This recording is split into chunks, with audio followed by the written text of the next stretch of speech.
Le le le le le le heval heval no heval Ez îro pirkev xaşim Çûkên me Kurdî di axivin heval Me Kurdî hînê wan kiriye Lê lê lê lê delal Were were were were îro kev xaşim Esselamu Aleyküm gelê gudarên hêja em îro dîsa bi hev ranin. Bernameyeke balkêş, bernameyeke ecêb, hûn ê bêjin meheme. Yaş teş xêr e, birayê delal, birayê ezîz, tu çima ewqas îro kêfxweşî? Ez bersivê bidim. Îro di vê bernameyê de em ê behsa tiştekî balkêş bikin. Çi ye ev tiştê balkêş cûk Kurdî diaxivin? Erê. Hevalek Kurdî hînê çûka kiriye. Çûkeke wî heye û issa jî xweşik e, issa jî delal e û yani rengê wî cûr bi cûr e. Bi rastî jî gelek delal e.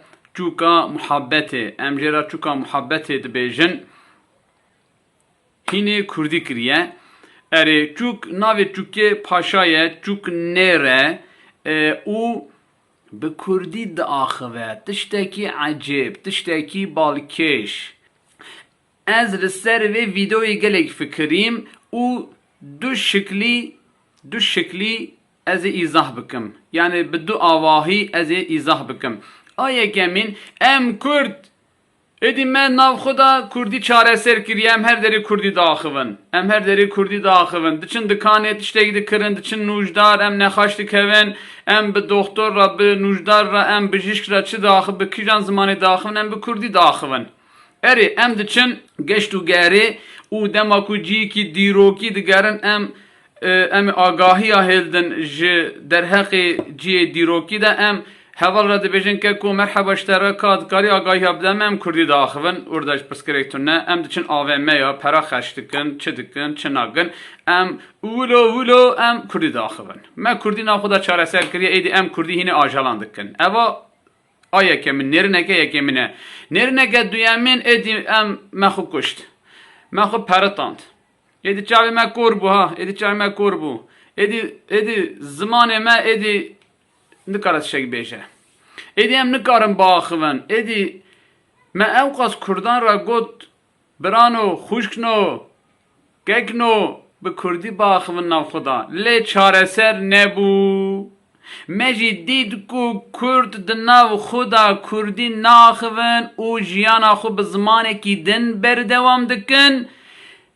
Me jî got êdî ew kesên ku Kurdî hînê ajala dike Xwedê ji wan razî be. Em bo wan dua bikin. Berastî jî em bo wan dua bikin.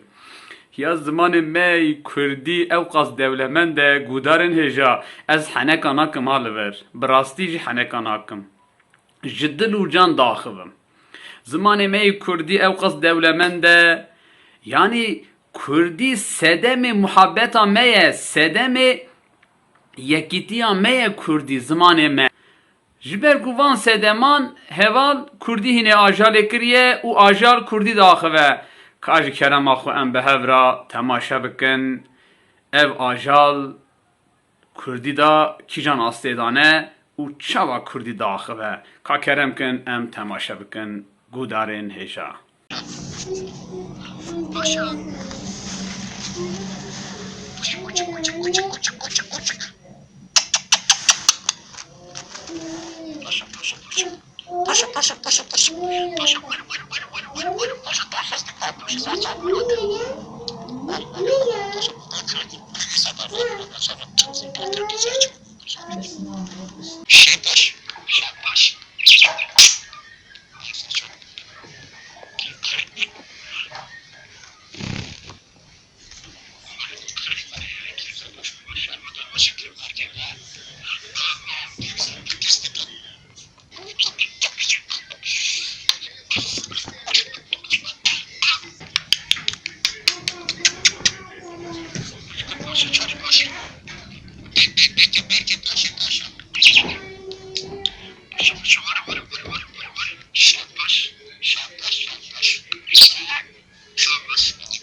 Berê guhdarên hêja em hatin dawiya bernameyê bimînin di nav xêr û xwişiyê de emanetê Xuda bin. Heke hûn aboneyê kanala me nebûne ji kerema xwe bibin aboneyê kanala me û kanala me hevalên xwe ra pêşniyar bikin.